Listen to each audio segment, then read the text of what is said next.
Good afternoon. Welcome to the Women's Wednesday Entrepreneur Series. I'm Brandy Stitt, the Program Director for the Women's Business Center in Kansas City. We have several people joining us still as we get our sessions rolling.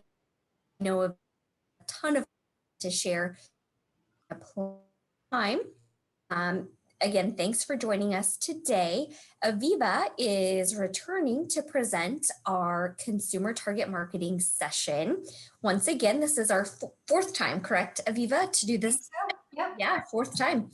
So thanks again for hosting, for participating and facilitating this session.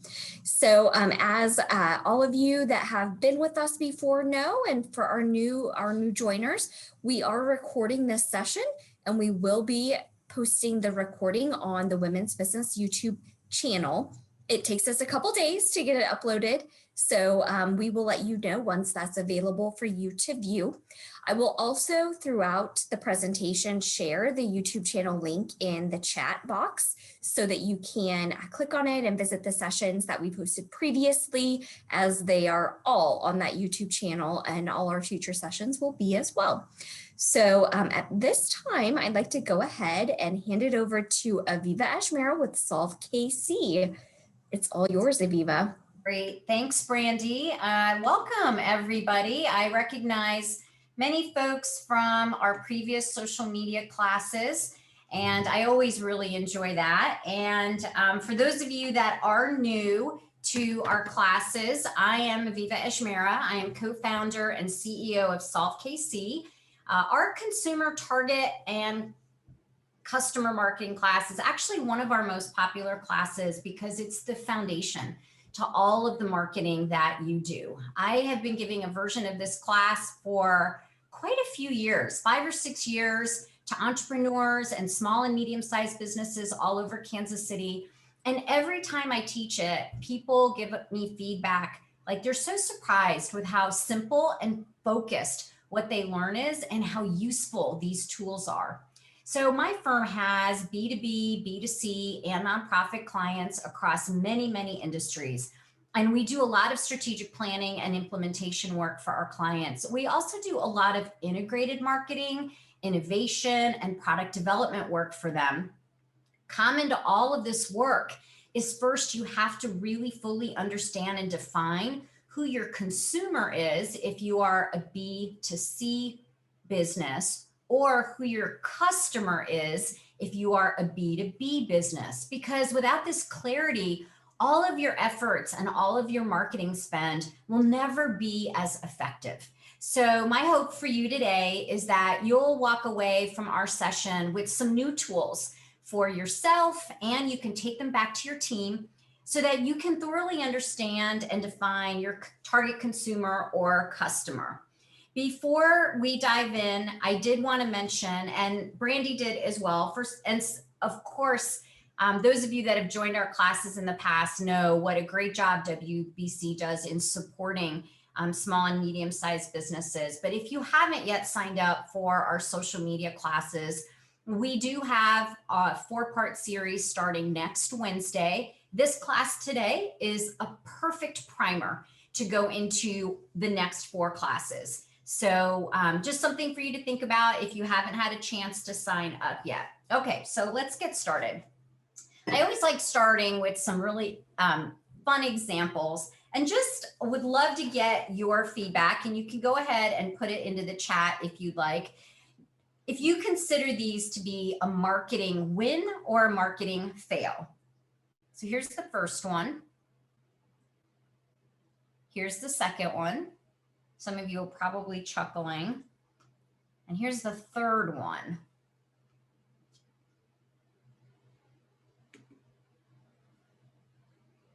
Okay, what about this one?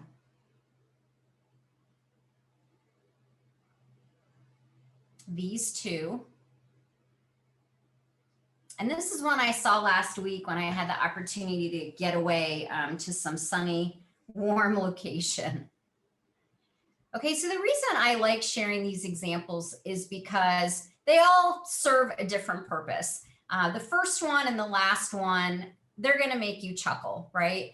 The middle two is really what I would say is a lost opportunity. It's something, yeah, it might make you kind of laugh or roll your eyes. So it made an impression, but dedicated space to communicate with their target consumer to get them to buy. And yet they really kind of didn't use that opportunity the best that they could.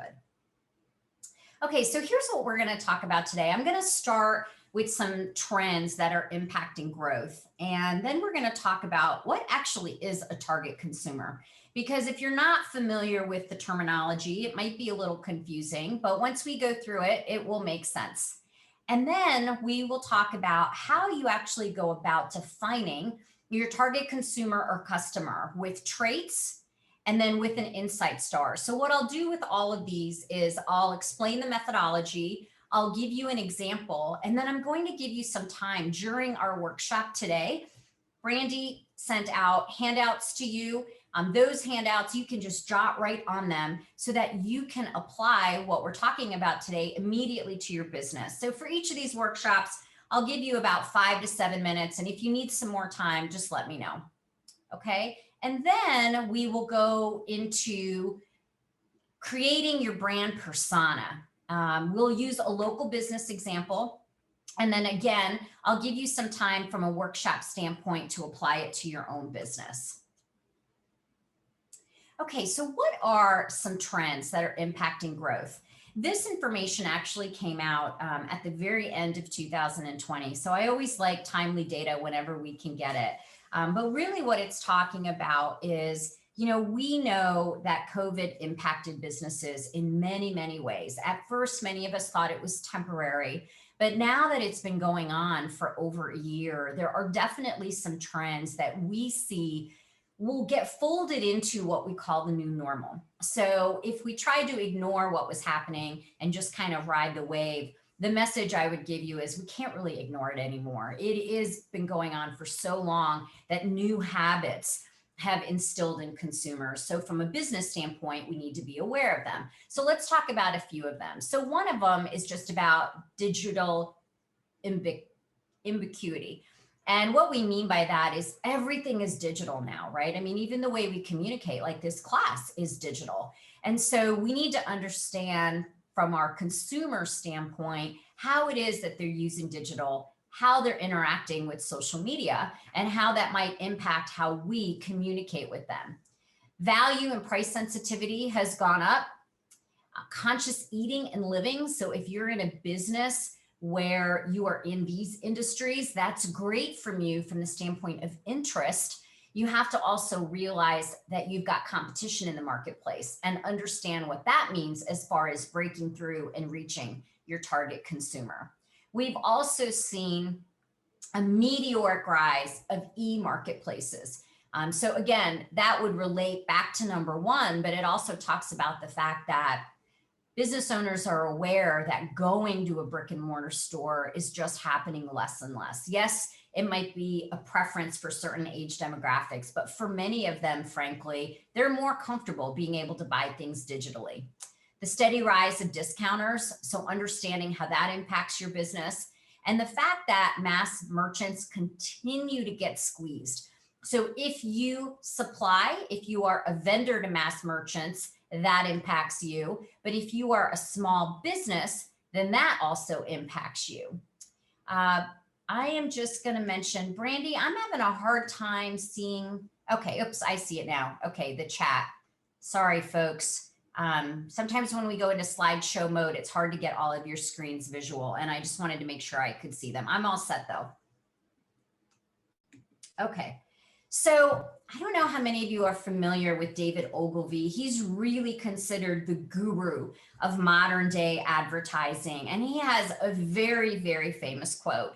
And it is, consumers don't think how they feel. They don't say what they think, and they don't know, and they don't do what they say. So it kind of feels like a riddle, but really what he's saying is if you ask a consumer what they want, they may not always be able to articulate it. And so at the end of the day, it's your job to figure it out. So we are going to go through 3 different tools to actually help you get all of that information. All right, so what is a target market? It's actually really simple. A target market is a group that a company, a business, an organization wants to sell its products and services to. So it's basically saying what I do is meant for you. So identifying who that target market is essential to any marketing plan, because otherwise you don't know if you're communicating to them with the right message. You don't know if you're communicating to them on a platform that they actually interact with. So let's go through a few examples just to kind of help bring it to life. So when we look at these two different brands, so Pleasures by Estee Lauder and Heavenly by Victoria's Secret, they convey in their advertising very different traits. So Pleasures is fresh, it's outdoors, it looks very youthful, and I would say even very wholesome. Heavenly, on the other hand, is a little flirty. It's also youthful, but it has a little bit of sex appeal in it. Let's look at two food examples, Burger King and Chipotle. With Burger King, clearly the primary message that they're conveying is size matters. Burger King is known for its convenience. It is without a doubt iconic fast food that crosses generations. Younger folks would think of it as their parents' fast food. Chipotle, on the other hand, is thought of as more health focused. It's not burgers, so it's the option to burgers.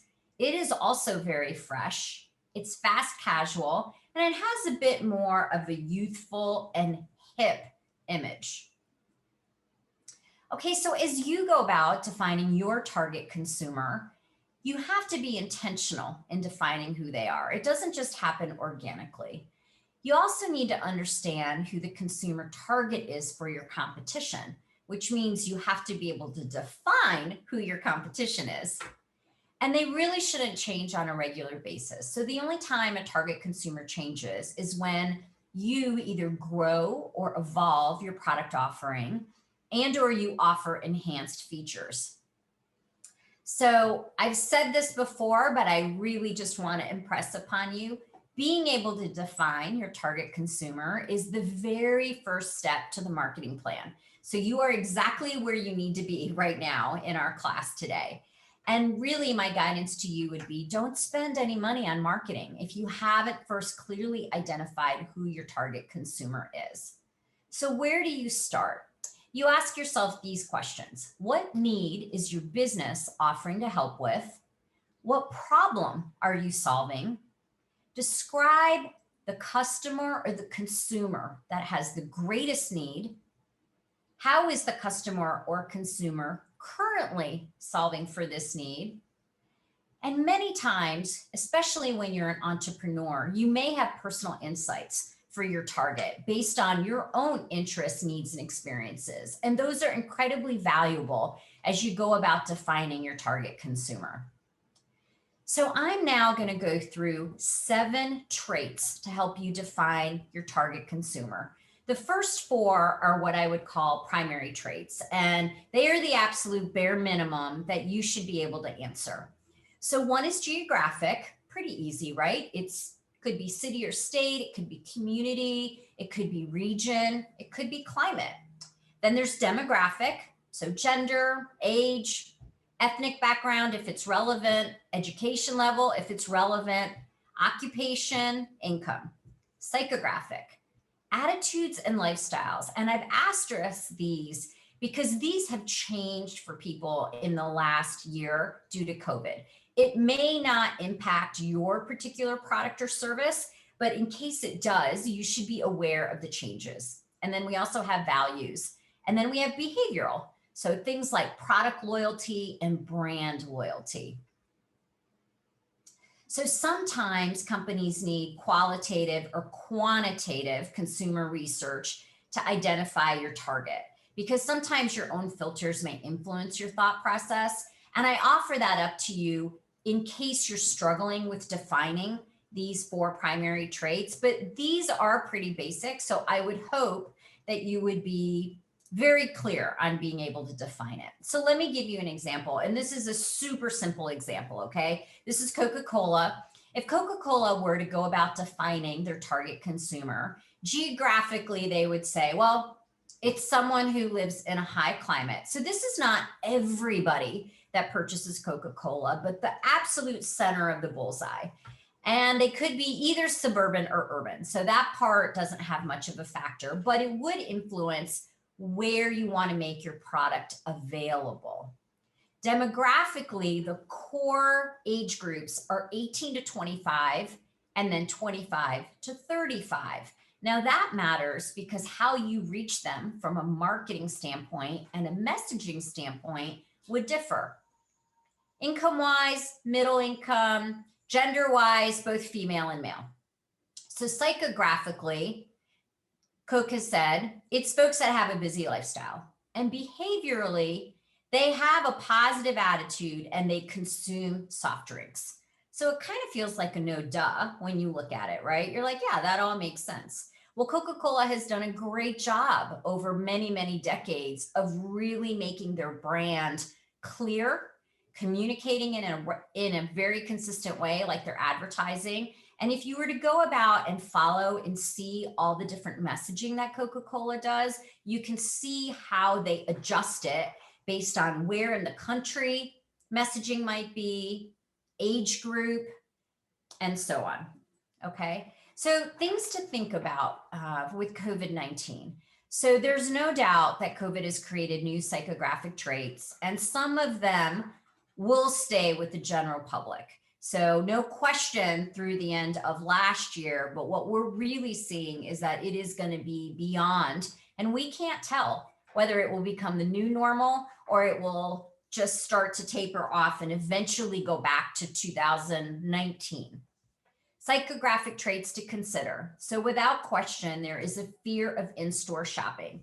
So the need to wear masks, to use wipes and hand sanitizer, providing adequate distance between consumers, and using new hours for at-risk consumers. These are all things, if you have a retail business or your business interacts with a retail business, for you to keep in mind. There's a high concern from consumers about potential job loss or job furloughs. So depending upon the cost of your product or service, that might impact demand. General uncertainty about what the future will bring. So that tends to create a sense of conservatism. Renewed focus on basic family and personal needs. And then I think we can all relate work and school from home, not only cabin fever, but Zoom fatigue. So then, now let's look at the secondary traits. So these are the last 3 of the 7 traits. Social factors, such as interests and hobbies, maybe recreation and entertainment. Some personality markers. Are they early adopters? Are they risk takers? Are they tech savvy? And what are their social media habits in the sense of what platforms do they interact with most often? And then life stage. Are they single? Are they newly married or married? Are they new parents or parents for a long time? Are they empty nesters? And what's their household size? So the reason we add these is because these secondary traits really reveal the true consumer need. They give you a deeper level of knowledge, and they really start to allow you to get to the motivations so you can sharpen your focus on who that target consumer is and define who they are. So I'm going to give you an example. So I'm not sure if Desiree was able to make the Zoom or not, but this is a local example. Those of you who know Dr. Michelle Robin, and those of you who don't should start to follow her. She is a gift to all of us, and she has a foundation called Small Changes, Big Shifts. And she currently is wrapping up a 21-day rejuvenating sleep program. So I'm going to use these 7 traits and illustrate for you how that program analyzed who their target consumer was, okay? From a geographic standpoint, they said, we want this program to reach everybody in the US. It's relevant to everyone. Demographically, It's a little more female than male, simply because it's targeted to HR professionals, and that industry tends to skew a little more female. And the target age range is 45 to 54. Okay. From a COVID-related psychographic standpoint, lifestyle-wise, folks are working from home or office and lacking a routine.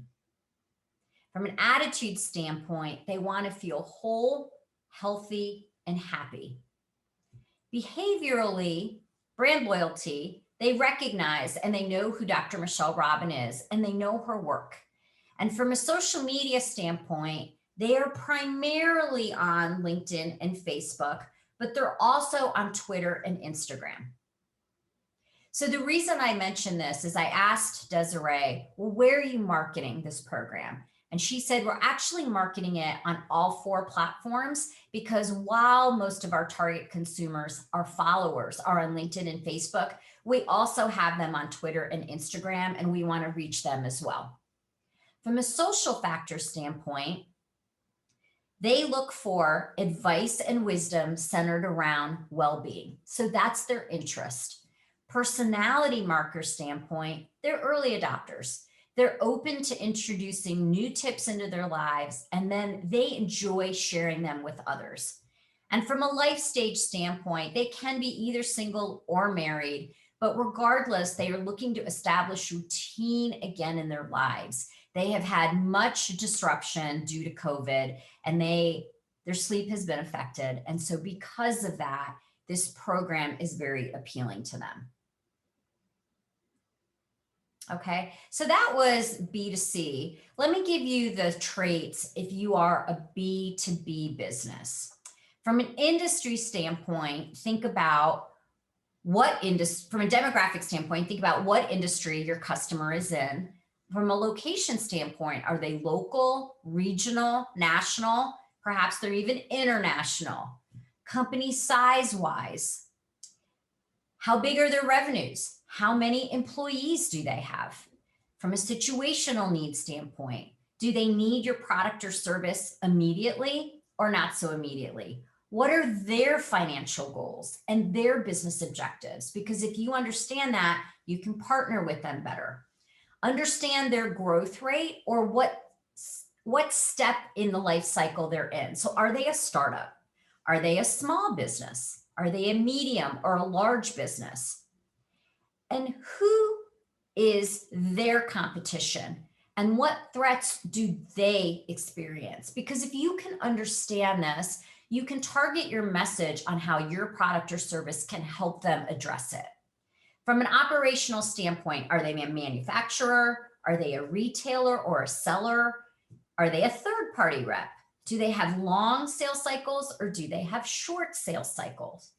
And then, super added bonus, if you can understand who your customer's target customer is, it will really help you zone in on how to communicate with your customer. So understanding their target customers, demographics, small, large, or mass oriented, and key influencers. So who helps them make decisions? Good thing about B2B, and I tell my clients this all the time, some of these you may not know. So for example, you may not know who they consider their competition to be. It might be broader than you actually realize. You may not know what they see as the biggest threats to their business. And you may not fully know who your target customer's consumer is. So just ask them. There's nothing wrong with asking them. Sometimes people feel it would represent a vulnerability on your part, but really what it does is it illustrates, I care about your business, and as your partner, I want to be able to help you more. And if I understand these things, I can be able to help you be successful in what you're trying to achieve. Okay. All right. We are now about to move into our first workshop. You've got 2 handouts. This one is for B2C, so being able to define your target consumer, and these are the 7 traits that we talked about. If you don't know the answers right now, it's perfectly okay. Just circle what you need to find out. You can either look into it offline, either by talking to people in your company or on your team, or just spend a little bit more time thinking about it. And if you are a B2B company, write down what you know about your target customer. And again, it's okay if you don't know everything. You might need to talk to some of your customers. Just circle what you need to find out. Okay, so I'm going to give us 5 minutes. That should be enough to at least get everybody started. And I will check back in with you. If you have questions as you're working on this, just put them into the chat. I've got the box open on my screen, and I will do my best to try to help you through them.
We have about 1.5 minutes left.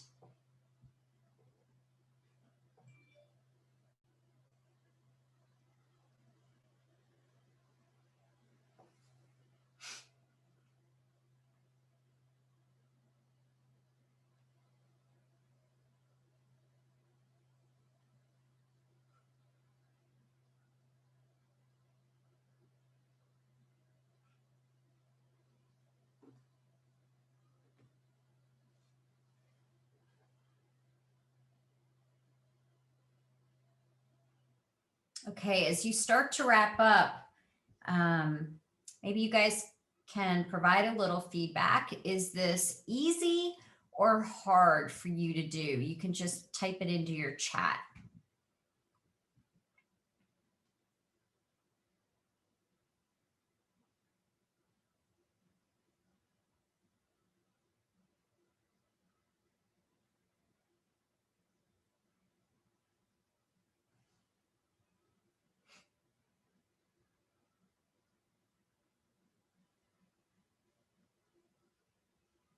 Good. Helpful and moderately easy. Yay, that makes me happy. Okay, time is up. You're going to like the next tool even better. So now we're going to talk about insight stars. And if you think about the points of the star, the way I've defined them is primary needs, current solution, any energy barriers, key influencers, and then how to reach them. So here are the questions that I would ask as I think about what the insights are into my target consumer or customer. What problem does your product or service solve? How do they currently solve for this problem? Why is this need a problem? In other words, what are you uniquely solving for? What or who influences this consumer or customer to purchase? And then what communication mediums reach this consumer? Do they currently go, where do they currently go for information? And what are their most common social media platforms? Okay, so let me give you an example to help bring it to life a little bit. So this example is the Swiffer Wet Jet. It's not a new product on the market. I intentionally chose something that's been around for a little while, hoping that most of us could relate to it. Okay, so as we go around the points of the star, here's how we would answer the questions. Primary needs are the user wants a clean house and they need a quick and easy cleaning product.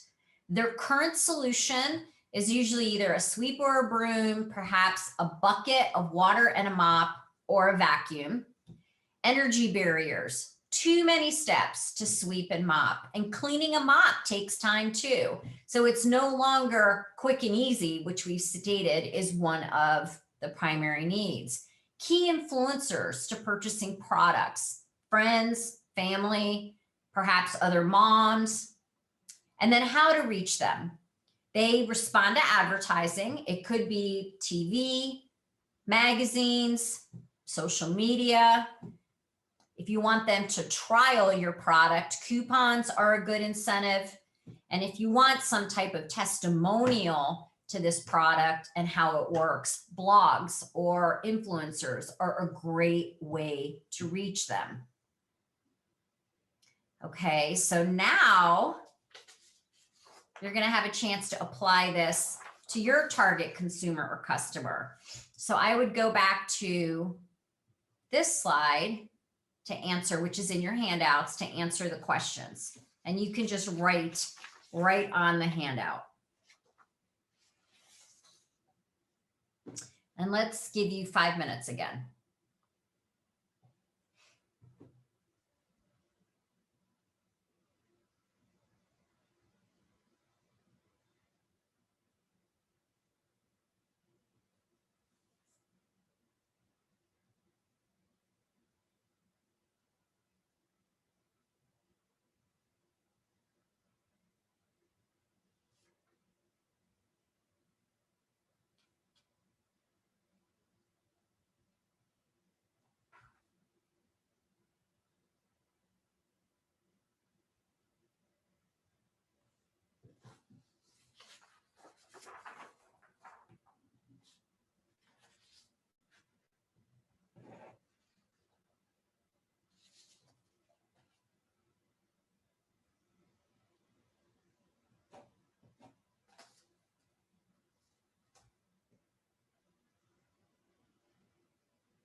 We're about halfway through.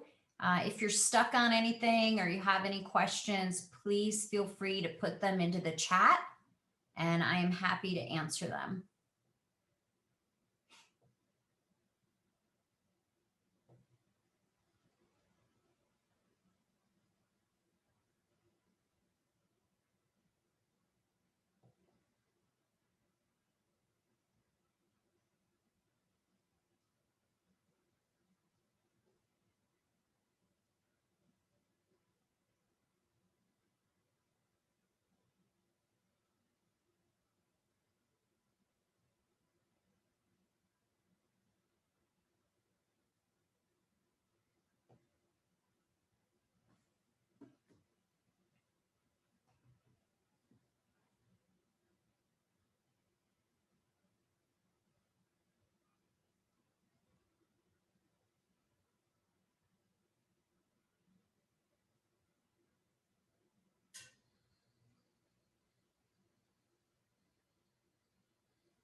Okay, the timer just went off. So tell me, how was filling out the Insight Star for you? Was it hard? Was it easy?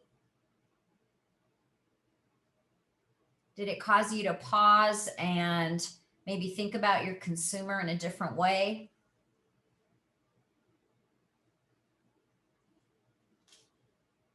All right, well, while you let me know, I'm going to go ahead and move on. Let me show you how this would apply. Oh, good. Most of you are saying it was fairly easy. So great. Let me show you how it would apply for Swiffer. Oh, sorry. We did that. I thought we did that. Okay, so now we're going to talk about pulling all of that together. So the traits and the Insight Star to actually building out a brand persona. And this technique is very, very helpful, especially when you have a B2C product, but it is also very helpful if you are in a B2B industry. You would just do it for your customer versus your consumer. Okay, so let me illustrate what the Swiffer Wet Jet brand persona could very likely be. She's going to be a busy mom, age 25 to 40. She likely has small kids in the home, middle income, cleans her own home. She's a brand enthusiast and she's brand loyal, suburban, heavy social media user. So that tells you that's a great place to influence her. And she feels that her home represents her and cleanliness is important to her. She's perhaps a Walmart shopper. Again, that relates back to middle income, lives in the suburbs, and she loves discounts and she's a coupon enthusiast. Okay, so the reason we pull all this together is because it can help put a face or bring to life your target consumer. And it can also guide sales messaging, channel of distribution, but also platforms from social media, from a marketing standpoint. Also from a marketing standpoint, it can impact price point It can impact couponing, and it can also impact product development. So Swiffer Wet Jet has been around 5 or 7 years, but if you look at the Swiffer line of products in a Walmart, you will see that they've got many, many iterations, and they're all targeting consumer insights. They're saying this consumer also needs this, or this, having this feature will make it easier for our target consumer to clean different types of things in their home.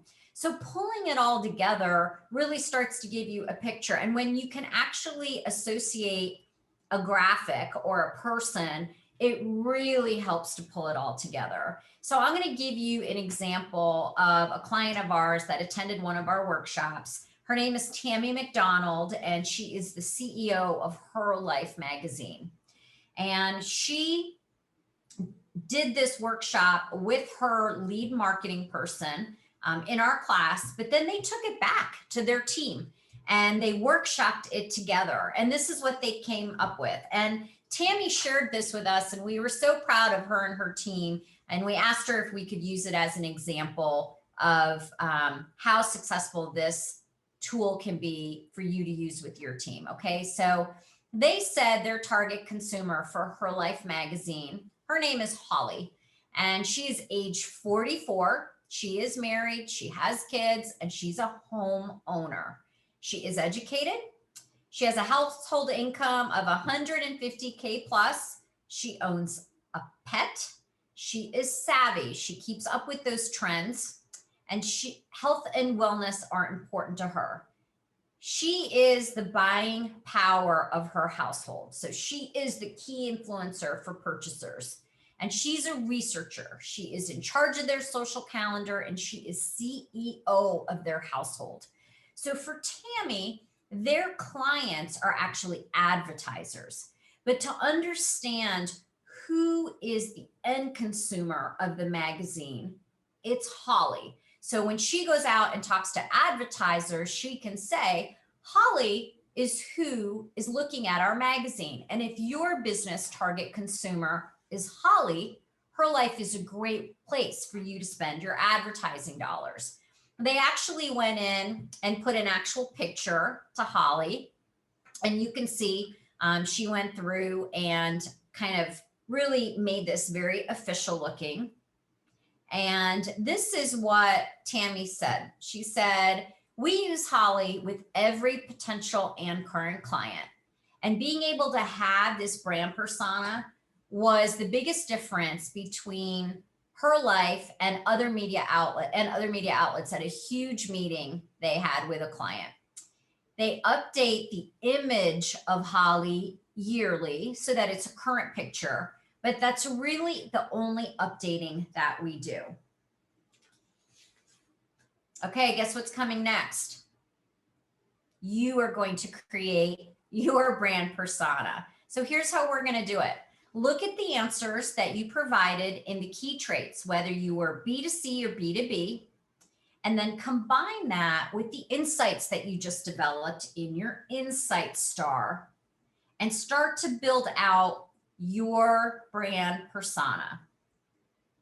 Okay, I think what I'll do for you, and you should have this, you probably have this page in your worksheet. Let me go ahead and put this example up for you to help get you started. And you don't need to use these exact traits. Use the traits that are relevant for your product or your service. And I'm going to give you 5 minutes again.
Okay, we're about halfway through.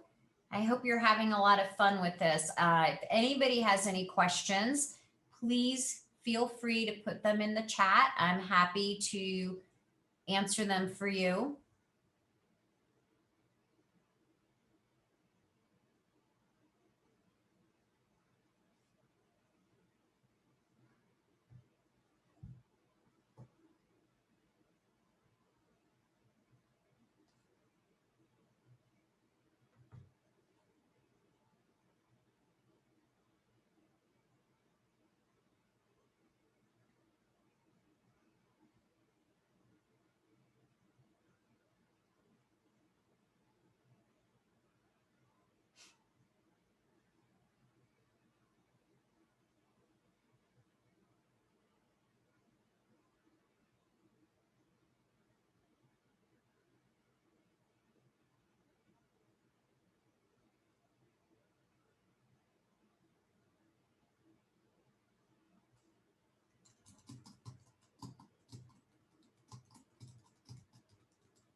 Okay, we are out of time, but I am answering some questions in the chat, which I love doing. So I am finishing up answering those. And if you've got questions, again, please put them into the chat. So those are the 3 tools that we recommend you starting with as you think about defining who your target consumer and customer is. So wrapping up now what we learned today, I intentionally kept this very simple because sometimes just these 3 tools are enlightening and give you some breakthrough ideas on how to design your marketing. So the first tool was around defining your target using traits. So we had a different set if you were a B2B company versus a B2C company. In some cases, you may need to go back and talk to your team to help answer those questions or flush through exactly who your target client is.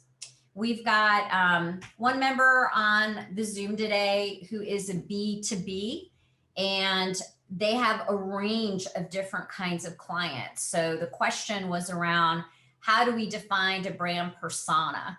And what I would say is try to find the most common trait between them, build a fictional name for the company, and then define what the traits are of that company. So it's the same idea as a person or a name, but you're doing it with a company.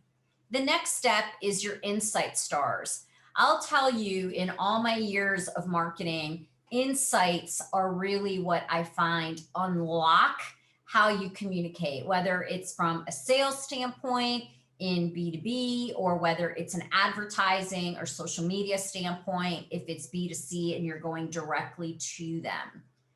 And then finally, creating your brand persona. And what this really does is it's a fictional target for you. And I say fictional because you're using the most common traits across all of your end users.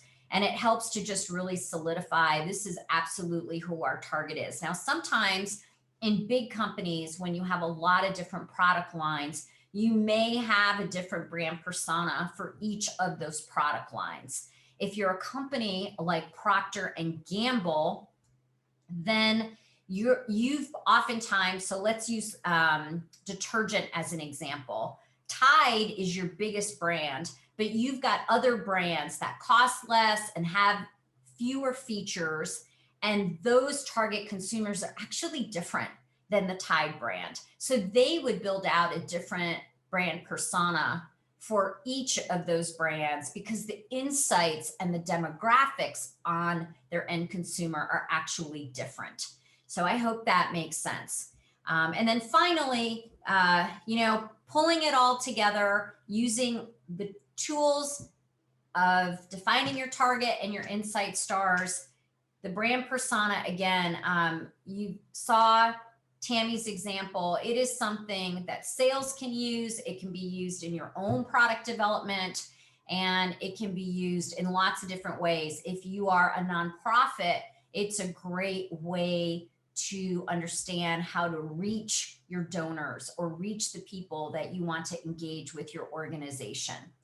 If you have any final questions, we've got a little bit of time. I'm happy to hang on. And we've also noted, Brandy has put in the recording for this class if you want to go back and share this class with your team, but also the signups for the 4 social media classes that we've got coming up. I teach those classes with Christina Hager, who is the president of Ovation Digital. They are going to be most of the Wednesdays in March. We've taken a week off for spring break. They're at 1 p.m. Central Time, just like this class. These classes have been hugely popular. We have reached over 1,000 people across more than half of the US and about 30 different countries as well. And we will have updated content. So if you have joined us before, please feel free to join us again. And thank you for your time today. Aviva, thank you so much for this session, and thank you all for joining us. As Aviva mentioned, we do have upcoming social media sessions starting next week on Wednesdays, with a week off for spring break, it looks like. So definitely feel free to get signed up for those. I will tell you that our first session on March 3rd already has over 100 people signed up, and we do cut that registration off around 150. So go ahead and get signed up now so that you get your place in line for this session. We will be posting the recording of this on our YouTube channel. It will take us a couple days, but we will have that available to you pretty soon. So again, thanks for joining us, and thanks again, Aviva. And certainly feel free to reach out if you have any questions for either Aviva or myself. Thanks so much. Have a great day. Thank you, Brandy. Bye, everybody. Thank you. Bye.